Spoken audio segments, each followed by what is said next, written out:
রচিত কবি সুকুমার রায়। গান জুড়েছেন গ্রীষ্মকালে বিশ্বলোচন শর্মা। আওয়াজ খানা দিচ্ছে হানা দিল্লি থেকে বর্মা। গাইছে ছেলে প্রাণের মায়া, গাইছে তেরে প্রাণপণ। ছুটছে লোকে চারদিকেতে, ঘুরছে মাথা ভন ভন। মরছে কত জখম হয়ে, করছে কত ছটফট।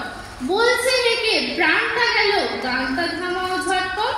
বাঁধন ছেঁড়া মহিষ ঘোড়া, পথের ধারে চিৎপাত। বিশ্বলোচন গাইছে তেরে, নাইকো কাহে ধৃতপাত।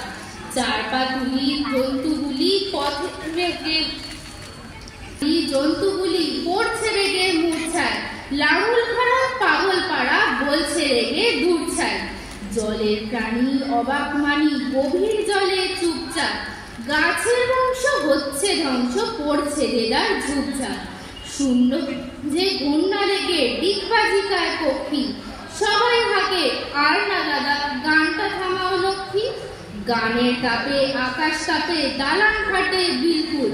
বিশ্বলোচন গাইছে ভীষণ খোশ মেজাজে দিলখুশ। এক যে ছিল পাগলা ছাগল, এমনি সেটা ওস্তাদ। গানের তালে শিং বাগিয়ে মারলে দুটো পশ্চাৎ। আর কোথা যায় একটি কথায়, গানের মাথায় ডান্ডা। বাপরে বলে বিশ্বলোচন একেবারে ঠান্ডা। নমস্কার।